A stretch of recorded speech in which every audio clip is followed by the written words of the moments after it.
Somos una escuela de filosofía que lo que pretende es rescatar, primero buscar y evidentemente después rescatar los valores humanos que encontramos de maneras atemporales que encontramos a lo largo de las diferentes etapas históricas. Y esta semana precisamente tratamos de rescatar una serie de valores muy interesantes que tienen que ver con el estoicismo, una escuela de filosofía que está radicada en el periodo helenístico de la antigua Grecia y a la cual hemos dedicado esta Semana Estoica que venimos celebrando ya y hoy vamos a dar por concluida con un pequeño mini congreso que vamos a tener durante toda la mañana. Hemos asistido ya durante los primeros 4 días de esta semana a una serie de charlas, talleres, en los que hemos reflexionado y también podido aplicar alguna serie de ideas y de principios que tienen que ver con este origen de la filosofía estoica, ¿no? Radicada en ese periodo de la antigua Grecia, pero también, sobre todo, nos hemos centrado mucho en la etapa posterior de Roma, donde estaban las figuras presentes de Epícteto, Séneca y Marco Aurelio. Hasta ahora nos hemos remontado río arriba hacia, digamos, el manantial o la fuente de la que procede esta sabiduría estoica. Hemos tratado de rescatar esa parte antigua en la que, como decía, pues nos situamos un poco al principio del río. Hoy yo creo que vamos a tratar más de ir hacia la desembocadura, hacia la actualidad, y vamos a ver qué nos ha llegado de toda esa, corriente de principios que hemos ido, que ha ido derivando hacia nuestros días, o más bien, más que qué nos ha llegado, con qué podríamos quedarnos de toda esa sabiduría para poder aplicarla a estos tiempos actuales en los que, bueno, evidentemente estaban marcados por la pandemia, pero también por otras circunstancias que, ¿por qué no?, nos pueden ser útiles. Por tanto, creo que es un buen día para hacer un poco balance y, sobre todo, tratar de condensar pues todas esas enseñanzas que nos puedan servir ya de manera enfocándolas hacia el presente, hacia nuestros días. Así que, sin más, espero que les interese esta sesión y que les pueda servir de provecho, sobre todo. Y por eso agradezco su asistencia, en este caso virtual, y doy paso ya a Ana, que es en este caso nuestra compañera, que nos va a presentar a la primera ponente de hoy. Muchas gracias. Gracias, Vicente. Bueno, yo soy Ana, soy voluntaria de Espacio Alejandría y yo quiero presentaros a la primera ponente, que es Luz Ramírez, que es la directora del Centro Espacio Alejandría desde 2002. Luz es una persona que tiene una marcada vocación filosófica y lleva 20 años en la escuela y también impartiendo cursos de filosofía para vivir. Y ella lo hace de una manera totalmente altruista y generosa, pues contribuyendo así de esa forma pues a través de valores humanos que nos aporta la filosofía, pues contribuyendo así a mejorar nuestro entorno y el mundo actual, trayendo pues enseñanzas y tesoros clásicos revitalizados, rescatándolos, para que nos sean útiles para el día de hoy. Luz compagina su vida con la ética y la estética, que son unas disciplinas que están muy unidas a los conceptos platónicos, en una ética basada en una acción acorde y una estética basada en la armonía y en las proporciones. Luz es un ser humano que se siente, sobre todo, ante todo, aprendiz y que observa la vida como un ejercicio de aprendizaje y de agradecimiento. Y es a través de la filosofía por la cual canaliza pues, esta doble faceta de aprendizaje y enseñanza. También quería comentaros que al final, si tenéis alguna pregunta, pues podemos dejar un espacio, las ponéis por aquí, por el chat, por los comentarios, y si hay tiempo, pues intentaremos responderlas. Y ya doy paso a la siguiente, bueno, a la primera ponente de hoy, Luz Ramírez. Hola, buenos días. Hola, queridos amigos. Hola, querida humanidad. Estamos aquí muy contentos de poder estar otra vez juntos y con hoy concluir esta semana filosófica en este mini congreso, Una mirada estoica. Yo os voy a hablar de un tema que se titula El estoicismo como filosofía de vida. Llevamos toda la semana hablando del estoicismo. Se podría hablar y hablar y seguir hablando del estoicismo y profundizar mucho en él porque es extenso, es vasto. Yo ahora hoy quiero hacer un acopio de todos estos conocimientos que hemos estado viendo, que hemos estado hablando, y quiero que lo veamos desde un punto de vista práctico o desde un punto de vista de filosofía, que sería etimológicamente el concepto de filosofía es la búsqueda de conocimiento. Entonces buscamos un conocimiento para la vida, ¿no? Como ese concepto de que decimos filosofía para la vida, filosofía para vivir. Y es así como Ana me presentaba y agradezco su presentación. El cómo una persona cuando está dedicada a la filosofía se vuelca o tiene esa vocación filosófica, se vuelca hacia los demás y empieza a ver la vida desde otro punto de vista. Pues esto es lo que hacemos también, o el enfoque que queremos hacer aquí en Espacio Alejandría Cultural. Pero este enfoque que le damos aquí dentro de los cursos de filosofía que impartimos, y que uno de los temas es el estoicismo desde hace ya muchos años, y luego incluso en materias superiores también tratamos este tema aún de forma mucho más amplia, pero yo quiero recoger esta filosofía del pórtico, esta filosofía de la Stoa Epoikile de hace más de 2000 años, donde plantó sus semillas en un momento donde empezaba a derrumbarse todo ese mundo clásico y se necesitaba otra vez volver a empezar. Se necesitaba otra vez realmente plantar las bases, plantar la ética, que sería aquel comportamiento adecuado, aquella acción acorde, para que otra vez el mundo empezara a encauzarse. Y esto es lo que hicieron los antiguos griegos, los antiguos estoicos, que tomaron, si nos vamos a sus, de alguna manera, a sus antecedentes más directos, vemos una clara, marcada tendencia de Sócrates, aquel filósofo del pueblo por excelencia de la antigua Grecia. Y es luego más adelante cuando en la última época, en la época del estoicismo romano, del estoicismo del Imperio Romano, o ese estoicismo último, más maduro, donde se asiente, donde cogemos una gran cantidad de joyas y de tesoros que se ha ido cultivando y labrando a lo largo del tiempo.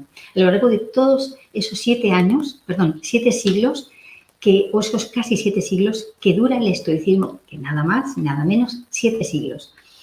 Entonces, ¿qué pretendían fundamentalmente? Arribar a la felicidad. ¿Pero cómo lo hacían? ¿Cómo querían hacerlo? Pues a través, esto sería como la síntesis, ellos querían, su finalidad era arribar a la felicidad. Y lo que querían hacerlo es a través de esa llamada ataraxia, la ataraxia del sabio, que sería esa tranquilidad, esa serenidad, ese sosiego del sabio, ese poder estar realmente de forma imperturbable, ¿no? Esa parte de poder dominar nuestras pasiones, de dominar nuestros instintos, de poder estar más allá, de superar todos estos aspectos. Esto es lo que queremos también hacer o lo que queremos realmente también transmitir, ¿no? Estos aspectos tan interesantes. Y algo que entonces, ¿cuál sería uno de los obstáculos mayores que dificultan realmente para que la persona, el ser humano, pueda arribar a la felicidad? Y tal como nos dice Epicteto, que lo vimos también esta semana, nos dicen que no son los hechos los que nos perturban, sino justamente la representación o la interpretación que hacemos de esos hechos. Entonces aquí tenemos un punto interesante, un punto muy clave, un punto para tener en cuenta que los hechos como tal son neutrales. Los hechos como tal no nos van a modificar.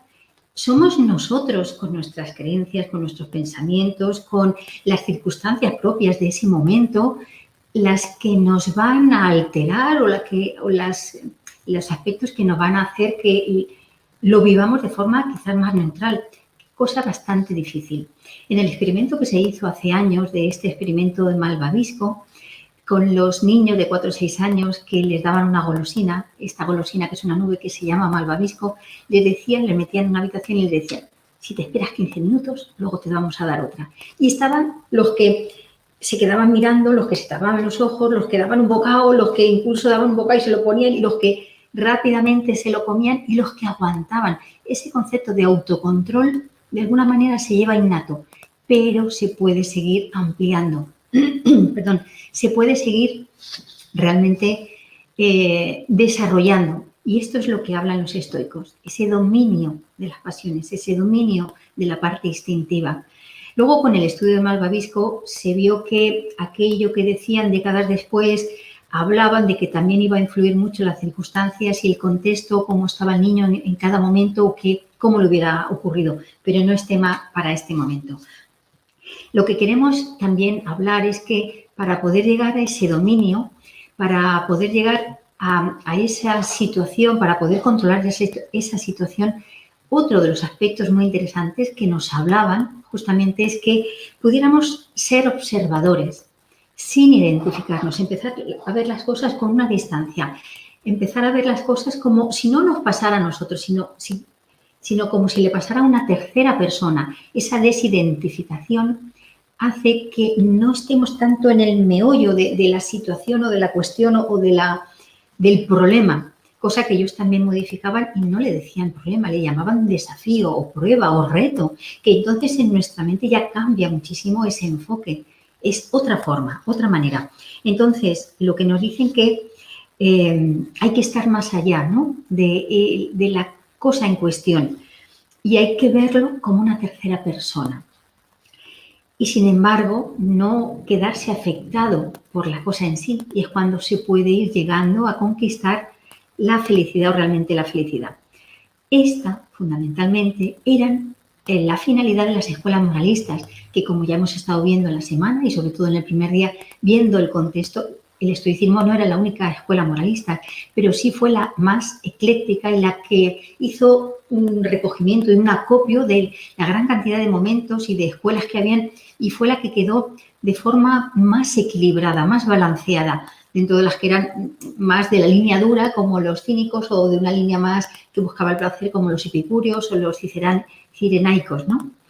Entonces, nos hablan de que también nos hablan de que ellos hablaban mucho que es a través de la razón o del logos que podemos llegar a conquistar, o es a través del logos o la razón que es la que nos va a hacer o ayudar que pongamos orden en nuestros planos inferiores, en nuestros aspectos más inferiores.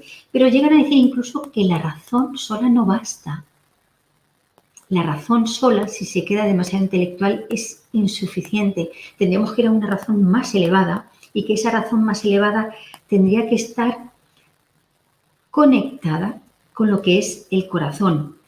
Esa parte de un corazón del querer, de la voluntad, de aquella evolución que nos hace adelantarnos un paso, de que nos hace realmente lanzarnos hacia adelante. Y ya entonces vemos que tenemos frases como, por ejemplo, Séneca, que dice que realmente no hay ningún puerto seguro para aquel que no sabe dónde dirigirse, ¿no? Entonces, y que el primer paso ya es la mitad del camino. Son frases que recogemos de los estoicos. Entonces, los estoicos nos hablan y nos dicen que hay que encontrar en el fondo del corazón de cada ser humano la llave que le abra la puerta para esa liberación que le tiene atrapado a lo que son los aspectos más inferiores, a lo que son las pasiones más inferiores. Al decir entonces de estos filósofos que ellos hablaban del arte de vivir, al decir de estos filósofos, el arte de vivir ya en aquel entonces se ve reemplazado, podríamos decir de alguna manera, se ve reemplazado por lo religioso. Y se ve reemplazado por lo religioso porque,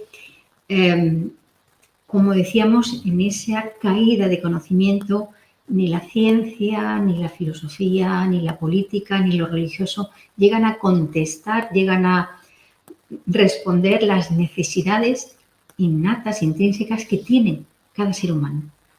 Y cuando nos quedamos pensando en esa situación de crisis, que decíamos días atrás que crisis tiene una misma raíz que crisálida, y fijaros que crisálida, y a veces se le ha dado, ya desde hace unos años que venimos hablando, el mundo, me refiero en general, de crisis, porque vamos, parece que detrás de una otra, ese concepto de crisis o de crisálida tendría una connotación de cambio, de oportunidad. Si lo vemos desde este punto de vista, va a cambiar nuestro enfoque, va a cambiar nuestra forma de hacer, forma de actuar. Y es cuando, si en aquel entonces había ese cambio, esa crisis que fue esa caída del mundo clásico y el auge en menos de 10 años de algo muy rápido donde se tuvo que llenar de lo que se necesitaba de forma imperiosa, que era ser unas personas éticas y morales. O sea, ¿qué sería ser ético? Tener un comportamiento acorde con aquello que hemos sentido y aquello que hemos pensado. Y hoy en día quizás estamos bastante faltos de esa ética o de esa coherencia entre pensar, sentir y actuar. Quizás si pudiéramos retomar estos valores humanos, podríamos hacer mucho bien al mundo. Y este es uno de los conceptos que también trae desde siempre esa parte más genuina de lo que es el concepto de filosofía, que filosofía es hacer el bien, como nos recordaba Platón. Entonces, al decir de estos filósofos, el arte de vivir se transforma y lo reemplaza aquella parte de conductas que pudieran tener o de normativas o de formas de actuar que pudiera darle o que pudiera en aquel momento aportar la religión. Pues hoy en día quizás, si vemos esto de una forma muy amplia, podríamos entender que algo así puede ser que esté pasando también en el mundo actual, en la época actual, donde hay un cambio abismal, y más ahora añadido todo el tema de la pandemia, del COVID-19, donde realmente hay una alteración importante, hay un cambio. Se vislumbra un cambio a largo plazo que se va a ir dando, como hemos visto, por poco que estudiemos un poco la historia, a lo largo de otros momentos y otras circunstancias cuando ha venido un gran cambio a nivel de enfermedad. Pero esto lo veremos en la tercera ponencia del día de hoy. Podríamos decir de otra manera que felicidad sería el reencuentro con la razón superior. Felicidad sería esa conexión con algo más elevado. Y nos van a decir que lo demás es una felicidad relativa. Yo aquí podría traer a colación una frase que me gustó mucho, que oí una vez y decían: a ese problema le falta una conversación. Es interesante la frase, a mí me gusta mucho. A ese problema le falta una conversación. Cuando hay un problema, cuando hay un distanciamiento, vamos a ponerlo primero de forma más fácil, entre personas, es que quizá la comunicación no ha sido del todo adecuada. La comunicación ha quedado rota, la comunicación se ha fragmentado, y en esa fragmentación ha empezado a haber una separación. Eso que suele ocurrir y que a veces vemos de forma clara con los diferentes seres humanos, ¿no? A ese problema le falta una conversación. Se han quedado comunicaciones rotas, y comunicación, llegar a entender al otro, ponernos en el lugar del otro, porque a través de la comunicación yo estoy convencida que es una forma de autoconocimiento, porque la forma que tengamos de relacionarnos con los demás, la forma que tengamos de aprender, de comprender, de querer ayudar al otro, nos va dando cada vez más a cada uno de nosotros una mayor calidad humana, algo que estoy convencida que es fundamental para poder salir de esta crisis, si lo queremos ver o llamar así. Entonces, retomando este concepto, a ese problema le falta una conversación. Ya hemos visto que se ve de forma clara cuando dos personas, o dos partes, sean grupos de familia, sean sociedades, sean países, sean naciones, ha habido una ruptura a nivel de una comunicación. Cuando falta comunicación es porque ha habido un conflicto.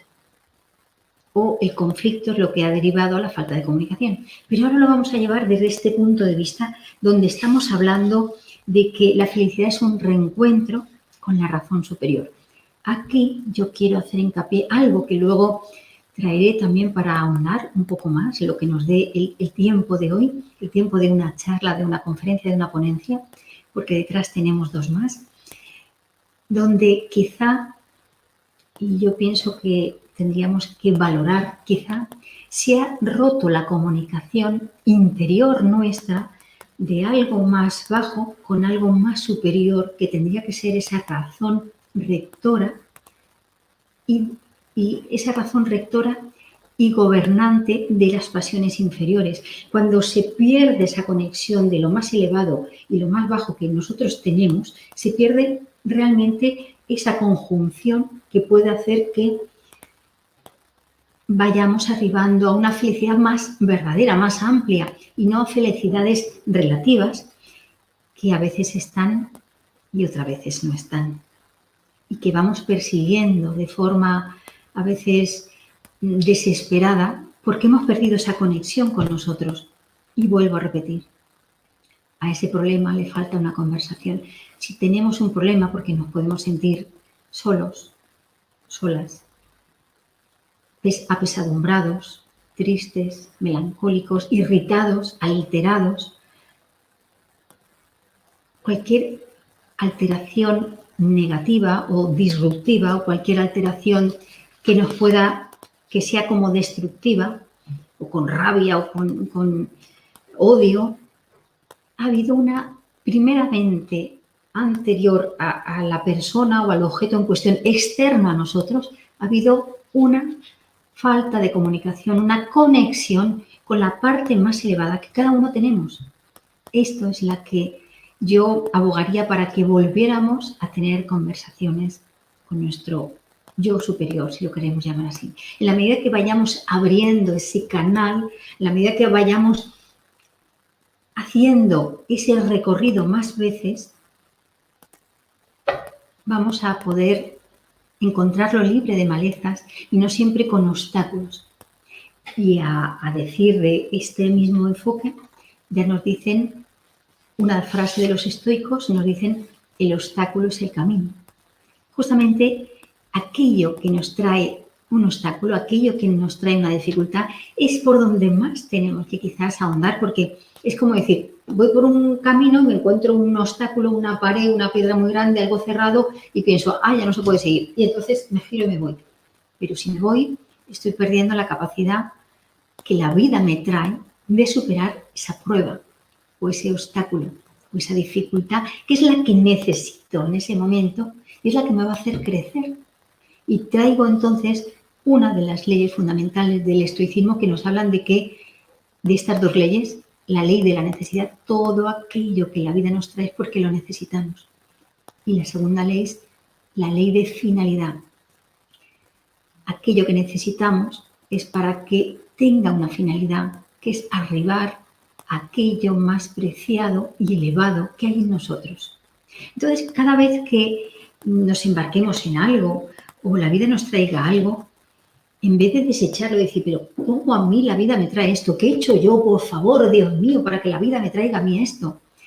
Más bien, como hacían ellos, agradecer y decir, bueno, si la vida me ha traído esto es porque algo tendré que aprender. Y si la vida me trae esto es porque tengo que profundizar en mí mucho más. Tengo que realmente arribar a esa parte más elevada, bucear en mi interior para ver qué oscuridades tengo que tenga que eliminar. Porque justamente el estoicismo se compone de estos aspectos, de eliminar ignorancias con conocimiento, de ignorar miedos, pudiendo practicar la valentía, y de y de superar lo que son las pasiones y los apegos, trayendo más ese concepto de la templanza, de la fuerza interior.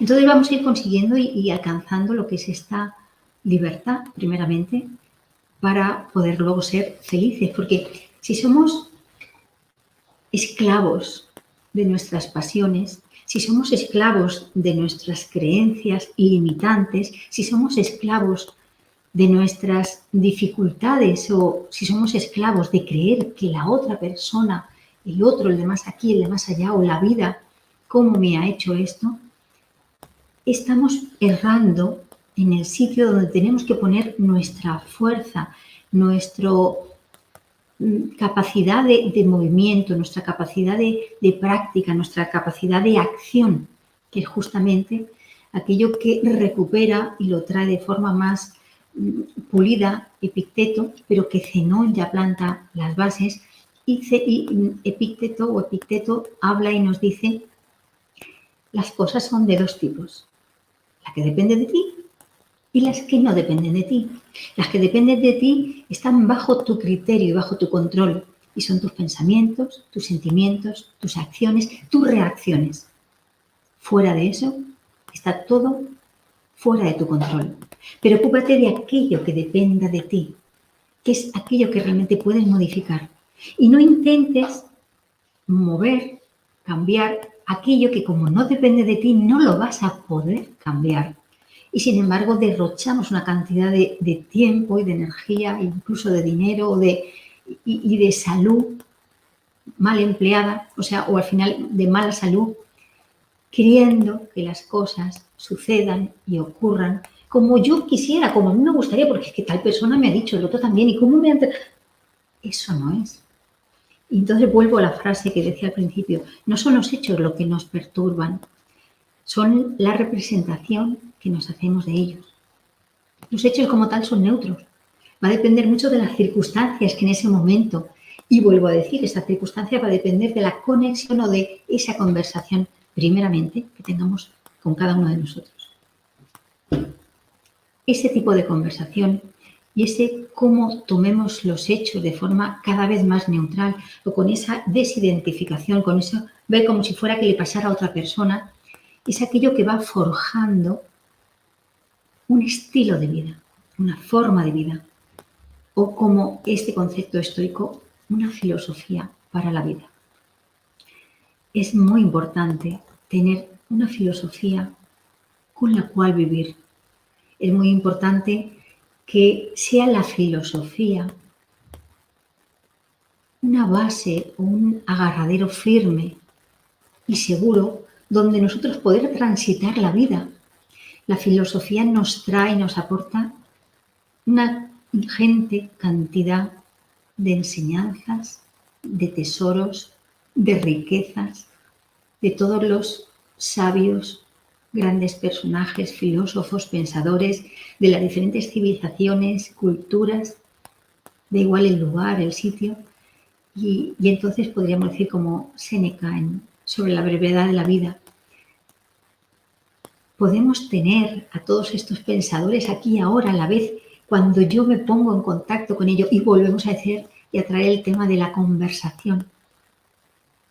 Porque nos traen todo aquel tesoro convertido en una perla para que nos pueda servir siempre que acudamos a ellos. Siempre volver la vista hacia los clásicos, nos van a decir que es una fuente realmente de sabiduría. Esa fuente de sabiduría es la que nos va a hacer crecer, la que nos va a hacer cultivarnos, la que nos va a hacer tener cada vez más dominio de nosotros, de nuestra forma de pensar, de actuar, de sentir y de nuestro comportamiento en general.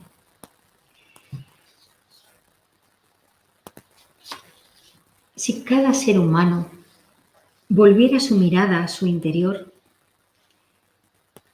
si pusiera orden en ese mundo, si se hiciera cargo, al decir también de Epicteto, de qué cosas dependen de él y de qué cosas no le pertenecen, encontraría el punto de partida para proyectar ese mismo orden al mundo.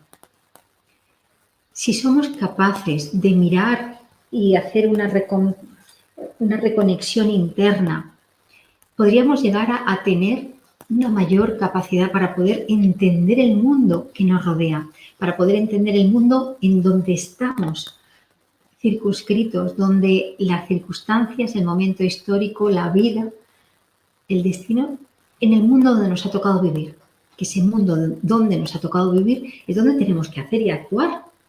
Aquí, ahora, en el presente. Y algo que ellos también hablaban y decían que realmente es el presente, el instante presente, aquel que nos conecta con la eternidad.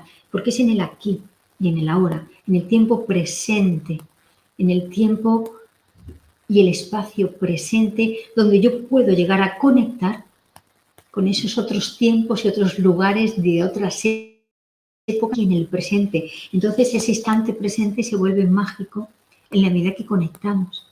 De ahí dice Pierre Hadot, que fue uno de los que trajeron otra vez realmente el estoicismo, es el que volvió otra vez a principios del siglo pasado, bueno, un poco más porque más o menos nació él a principios del siglo pasado, volvió a recuperar y a poner de moda el estoicismo. Aquí os traigo un libro muy interesante para poder comentaros de Pierre Hadot, la filosofía como forma de vida. Es muy interesante y, como digo, él habla de un sentimiento oceánico. Pierre Hadot, a decir de los estoicos, claro está. Él habla de un de un sentimiento oceánico. Lógicamente, primero habrá habido un pensamiento, pero hace hincapié en el sentimiento, en el aspecto de sentir. Yo necesito sentir esa parte de océano, o sea, sentirme parte de un todo, como si fuera un océano, pero que está compuesto por diferentes gotas de agua. Y bueno, hay una parte, hay un símil que también tratamos en La voz del silencio, en nuestros cursos de filosofía para vivir, que animo a todo el mundo que pueda venir. La próxima semana, el martes, vamos a tener, el próximo martes y al otro, diferentes encuentros que pueden venir de forma gratuita. Pero nos habla Pierre Hadot de este sentimiento oceánico, sentirnos que formamos parte de un todo abierto. Y ese sentimiento oceánico acaba diciendo que se tiene que llegar a convertir en una conciencia oceánica. Esto ya son palabras mayores, pero muy mayores. Palabras muy mayores donde, bueno, daría para poder hablar y seguir filosofando, que es como solemos hacer aquí dentro de lo que es espacio Alejandría Cultural y adheridos como estamos a esta Escuela Internacional de Filosofía. Y entonces, este sentimiento oceánico, esta conciencia oceánica, nos dice Pierre Hadot que pudiendo profundizar en la filosofía y siendo este autor de estos libros, siendo realmente un catedrático de historia, de pensamiento helenístico y romano, está realmente muy familiarizado con el tema. Y yo quiero hacer una alusión y decir que tanto Pierre Hadot como el que últimamente también está haciendo resurgir bastante el estoicismo, que es Massimo Pigliucci se dice, bueno, Massimo Pigliucci, tanto uno como el otro, investigando y leyendo sus libros, sus biografías, viendo sus entrevistas, me ha resultado curioso que, por ejemplo, Máximo es doctor en filosofía y ha hecho este doctorado con el tema del estoicismo. Pues tanto este personaje como el otro, no penséis que de entrada se han conectado con esta idea del estoicismo. Más bien lo han considerado primero algo más teórico y hasta que no han empezado ellos mismos a transitar esa filosofía de vida, hasta que no han empezado a transitar ese recorrido, realmente no han podido ver la totalidad que eso tiene. No han podido ver los beneficios positivos hasta que no han practicado. Realmente, si nos ponemos a ver y hablar desde este punto de vista, yo quisiera, como digo, tanto uno como el otro han tenido que pasar una etapa, un recorrido para poder identificar otros aspectos y, por ejemplo, Máximo hablaba, después de incluso haber hecho un doctorado en filosofía, de ver a veces, incluso como él dice, haber traducido pasajes de Marco Aurelio, de haber estado en contacto con el estoicismo como otras tantas escuelas de filosofía moral y de otros aspectos de la filosofía. No fue hasta después que él vio en un anuncio o en una... le llamó la atención ese concepto de practica, el estoicismo, ayúdanos a promover la semana estoica, que se lanzó a practicar durante una semana una serie de ejercicios para pues simular cómo harían ellos, cómo no, y después de esa semana siguió y le gustó y le gustó y siguió, y fue entonces cuando se produjo ese cambio, cuando se obró ese cambio, pero necesitó de la práctica. Si él ya había hecho tanto una cosa como la otra, yo doy bastante importancia aquí a que no pensemos que solamente con pensar o con intelectualizar o con quedarnos en algo teórico, mejor eso que nada, pero es tan insuficiente que hasta que no lo consustanciamos con nuestra forma de ser, de vivir, de hacer, de actuar, no va a cambiar.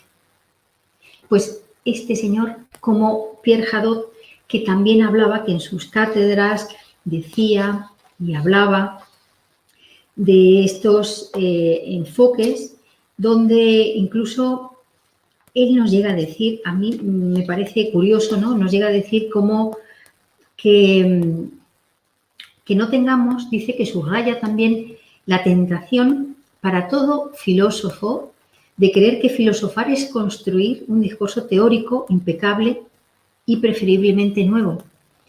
No, nos dice que no es nada de todo esto. O sea, que superemos esa tentación de creer que simplemente es un discurso teórico impecable y encima nuevo, porque yo tengo que ser original, vamos, no voy a hacer lo que el otro ha hecho. Yo tengo que ser diferente y además que se me reconozca por tal y por cual.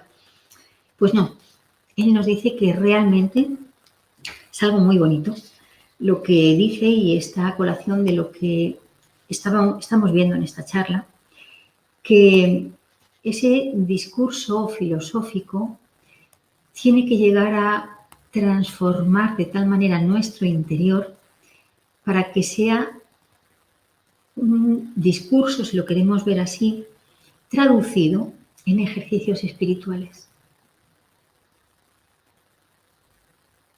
Y ya traemos aspectos diferentes a lo que a priori se podía pensar el estoicismo, la filosofía, ejercicios espirituales.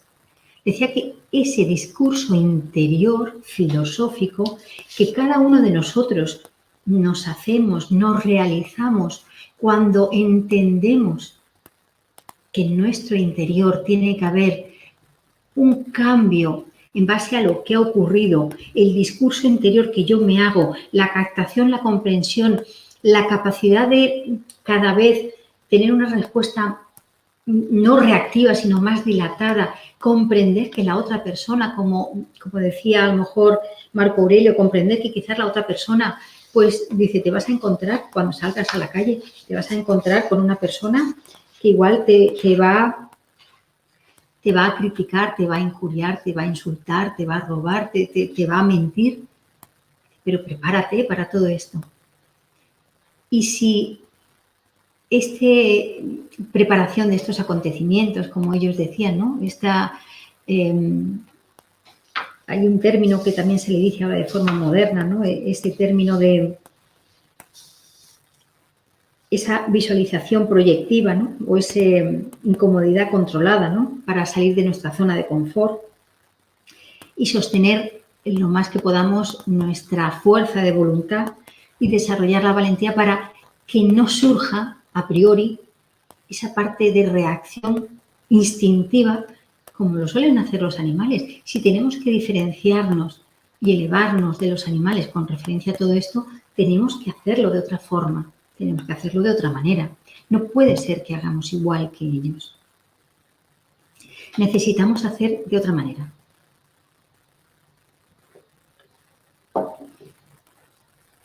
Entonces, esta parte de decir que la filosofía es aquello, ese ejercicio espiritual, que es una práctica voluntaria y personal, que tiene que operar en nosotros una transformación en el individuo, una transformación de sí. Bueno, esto ya roza casi la magia, podríamos decir. Pero justamente esto es lo que hacían los estoicos.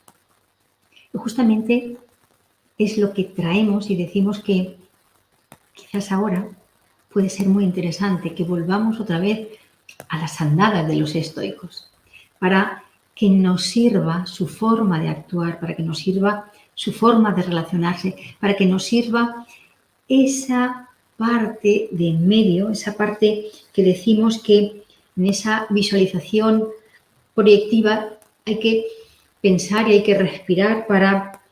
Es como si dijéramos un kit de emergencia, ocurre algo y en vez de respira, piensa un momento y después de un lapso de tiempo, y aunque puedan ser de 2, 3 segundos, ya se irá incrementando, es poder sujetar esos caballos y que aquello no se desborde, porque si se desborda ya vamos mal o muy mal.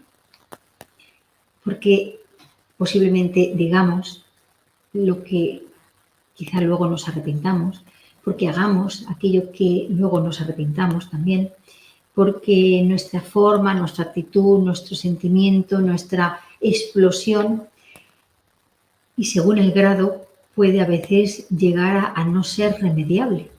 Si se pueden llegar a cometer aspectos o atrocidades que en un momento, en un segundo, se puede ir la cabeza y ya a veces no siempre es recuperable.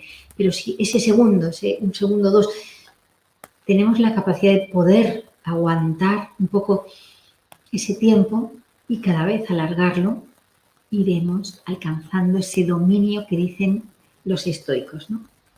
Entonces me parece muy interesante este aspecto que trae Pierre Hadot, este francés que murió hace unos 10 años, nos dejó, pero que ha dejado un legado muy interesante de recuperar esta filosofía helenística y romana y estaba familiarizado con Marco Aurelio, o tenía inclinación porque escribió bastantes cosas de Marco Aurelio, de Epicteto, de Plotino.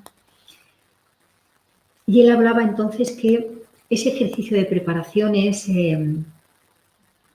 para superar las dificultades que en la vida de los estoicos ya lo hacían.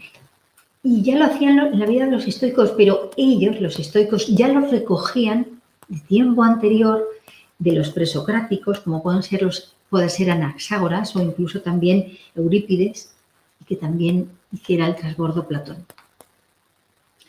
Entonces, ese ejercicio de ejercicios espirituales es aprovechar para practicar cada momento de nuestra vida.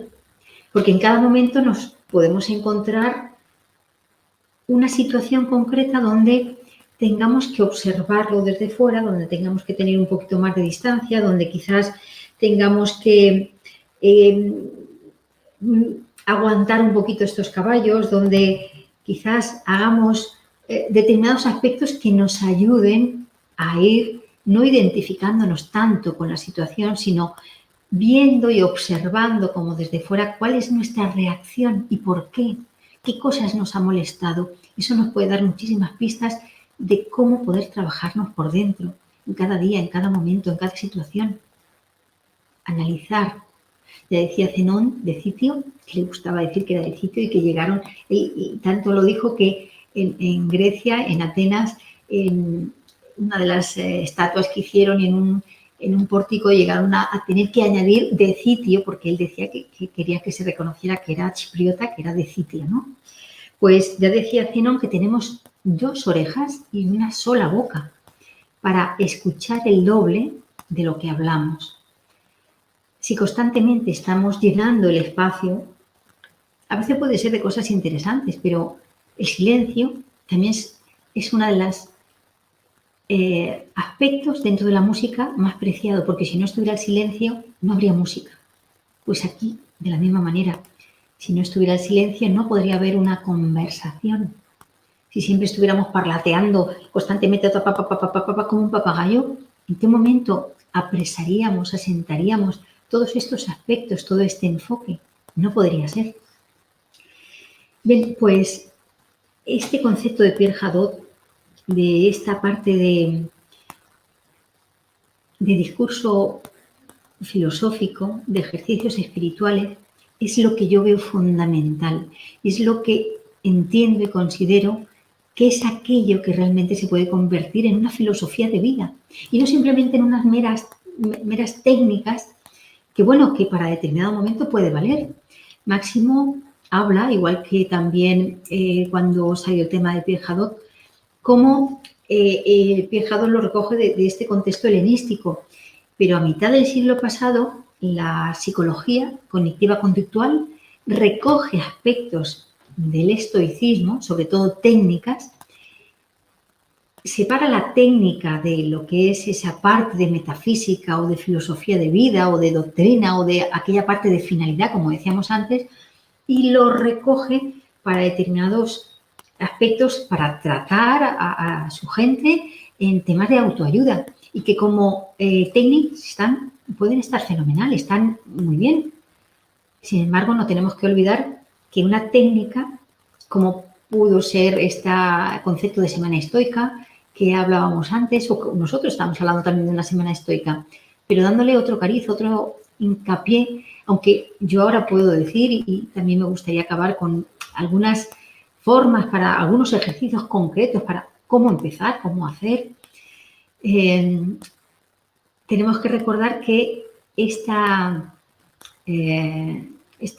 psicología usaba estas técnicas de conceptos de autoayuda, pero no dejan de ser técnicas. Y una técnica la usas hasta que te sirva o hasta que hayas superado ya este crisis o este momento de dificultad. Es como decir, una herramienta la cojo para tal trabajo y luego la dejo.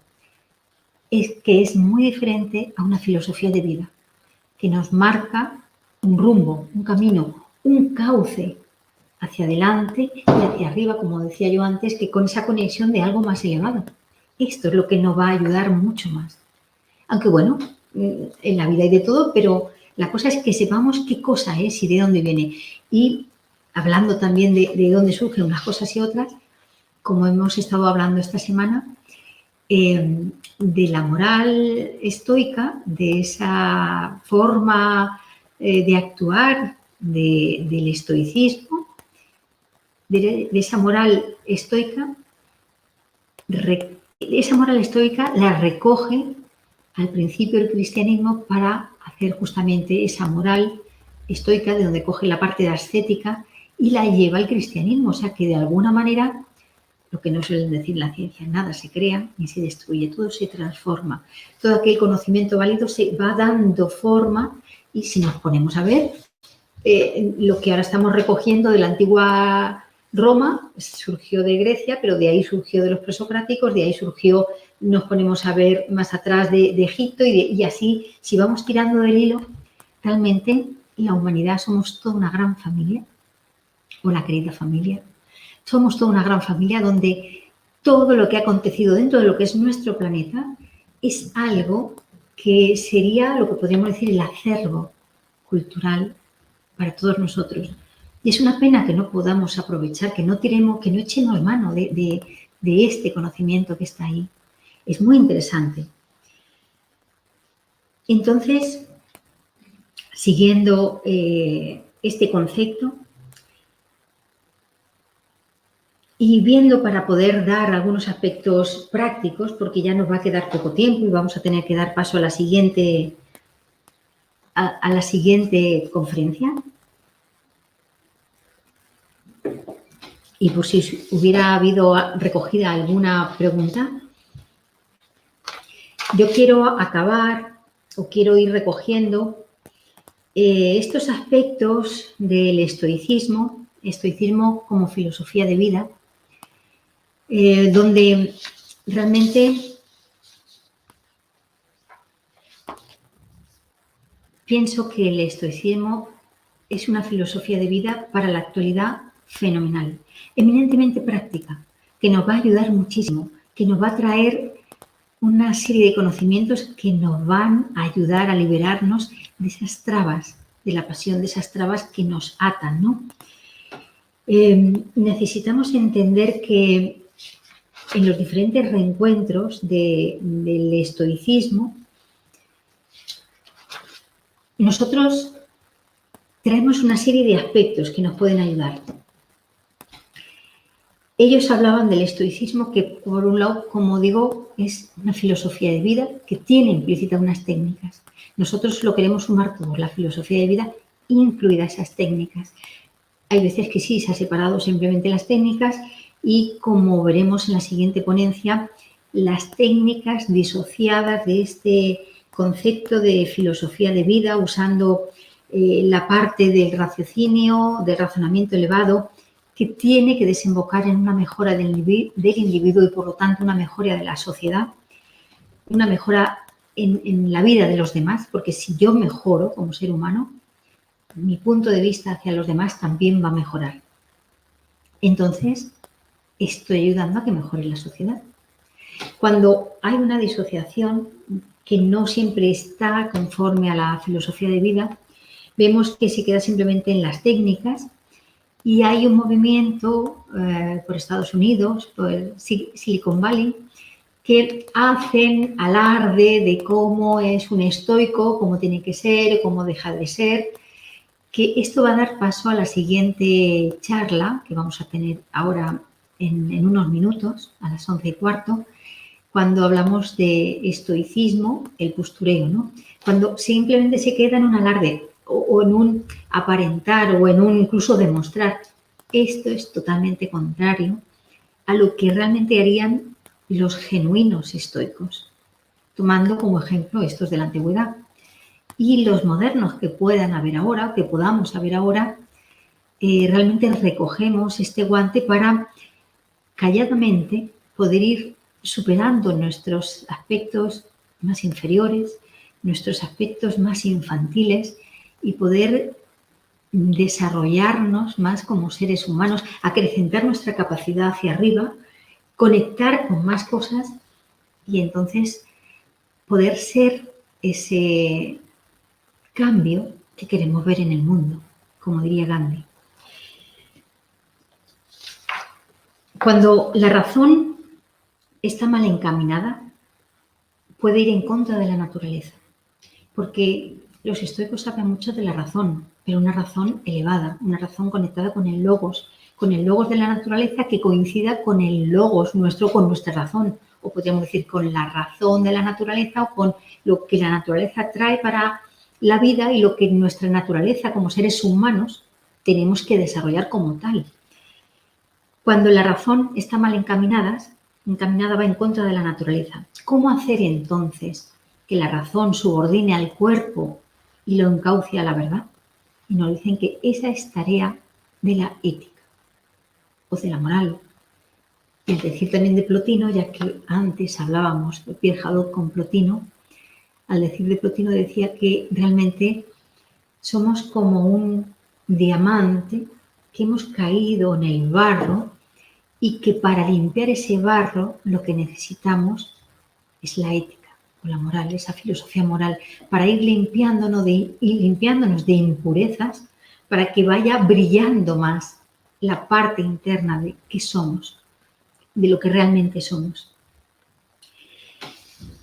Quiero acabar con vosotros con una frase de Epicteto, o de Epicteto, nunca sé bien, he oído el acento de dos formas y ahí está, ¿no? Una frase de Epicteto donde se denota también lo que es el sentido del humor de todos los filósofos de todas las épocas. Un filósofo que no tenga sentido del humor no es filósofo. Y decía Epicteto, tengo que morir. Si es ahora, bueno, entonces muero. Si es más tarde, entonces ahora tomaré mi almuerzo. O sea, si hay que hacer, si todos vamos a morir, pero mientras tanto, en vez de para qué estar sufriendo, me pongo a vivir. Y justamente nos hablan de que la filosofía es ejercitarse en morir. Y la filosofía es ejercitarse entonces en vivir verdaderamente. Y para ello, y aquí tenemos ya unos tips o unos aspectos muy profundos, pero que nos pueden servir, para ello tendríamos que superar el yo parcial o pasional, superarlo, elevarnos, y para ello elevarnos a una visión más alta, desde lo alto, y tener una perspectiva universal cada vez más amplia, para entender que ni identificarnos con la parte más baja, ni quedarnos ahí atrapados en ese nivel y que solo estoy yo, sino sube, elévate, conéctate con el todo. Ellos hablaban también, por ejemplo, de que asiente lo mejor que puedas y olvídate entonces del resto. Busca la característica positiva. Ante la queja, soluciónalo. Pregúntate, ¿qué está bajo tu control? Dentro de la filosofía de vida podemos ver que siempre tiene tres aspectos. La meta, el objetivo, que sería la ataraxia, esa serenidad del sabio. El camino, lo que podríamos llamar el mapa o el GPS, sería el cómo. El cómo tiene que ver mucho con nuestro comportamiento, con nuestra actuación, con la manera de hacer, ¿no? ¿Qué nos lleva al tercero, que es el hacer, el qué? ¿Qué voy a hacer? Y lo más importante es el cumplimiento de este cometido. Y fijaros que ya hemos estado diciendo un montón de aspectos como poder decir, teniendo en cuenta que ellos decían ese concepto, conciencia de muerte, memento mori, acuérdate que morirás.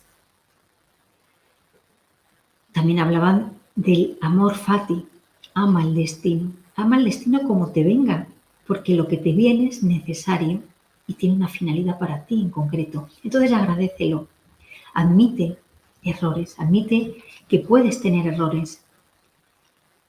Vive una vida con frugalidad, porque la vida pasa rápido. Tiene una inteligencia integral. Ten una capacidad de locus, de control interno. Y todo eso que se derive en lo que es un círculo vicioso.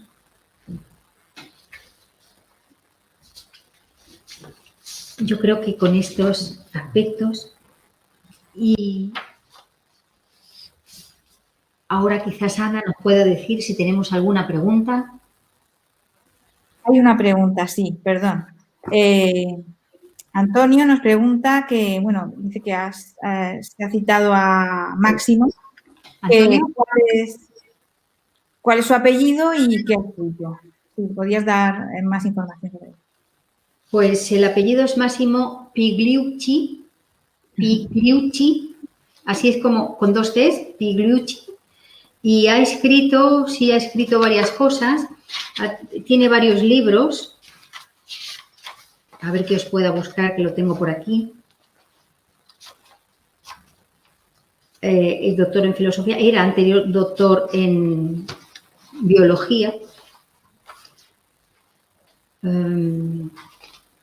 No, creo que no lo tengo aquí. Tengo aquí anotados un par de libros, pero ahora no tengo aquí el de este señor, me he confundido. Este no lo voy a poder saber responder. Ahora mismo, me parece. A ver si yo puedo poner en pantalla mis notas que tengo aquí en la mesa. A ver si os puedo poner yo en pantalla el nombre. A ver, un momento.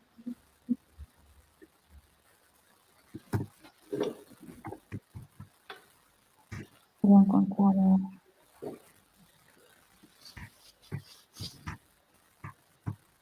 A ver si lo he escrito bien.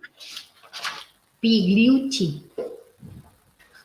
Se dice en italiano, se dice de otra manera, pero aprox sí que escribió, es un artículo, es italiano, afincado en Nueva York y allí, o en Estados Unidos, creo que es en Nueva York. Y bueno, ha incitado a mucha gente otra vez realmente a despertar ese concepto del estoicismo al haber hecho pues todo este doctorado en esta especialidad, en el estoicismo. Bueno, a ver. Sí.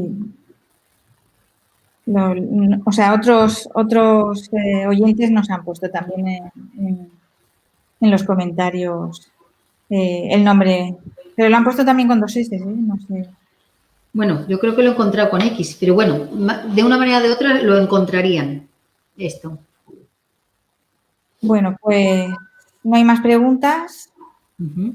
Así que, pues nada, ahora emplazados para la siguiente ponencia, que será a cargo de Roberto Díaz, y es estoicismo, el postureo. Empezará ahora a las 11:15. Y bueno, pues si queréis seguir con nosotros, pues lo agradeceríamos mucho que sigáis con nosotros esta mañana en este mini congreso sobre el estoicismo. Muy Muchas bien. gracias a todos por la atención y un saludo a todos. Un saludo a todos. Y si me permites, Ana, yo quería acabar con 3 formas de reaccionar que hablan y dicen de los estoicos, como una perla también muy interesante y muy bonita. Y agradezco a todos los oyentes que puedan estar aquí. Y nos dicen que las 3 formas de reaccionar que hablan y que dicen los estoicos es que la primera dice, la culpa es del otro. Cuando ya vamos avanzando en el camino, en el terreno, decimos, quizá yo también tenga la culpa. Y más adelante, cuando ya expandimos nuestra capacidad, nuestra conciencia, nuestro corazón, nuestra comprensión, decimos comprender que la otra persona ha hecho lo mejor que podía y sabía. Entonces, si cada uno se identifica con alguna de estas posturas, que entienda que luego hay más a seguir adelante y cada vez llegar a esa conciencia oceánica, como nos decía Pierre Hadot. Y ahora sí, agradecida que hayamos podido compartir estas enseñanzas de los estoicos para que tengamos una filosofía de vida como el estoicismo. Gracias. Muchas gracias a todos y nos vemos ahora en un ratito.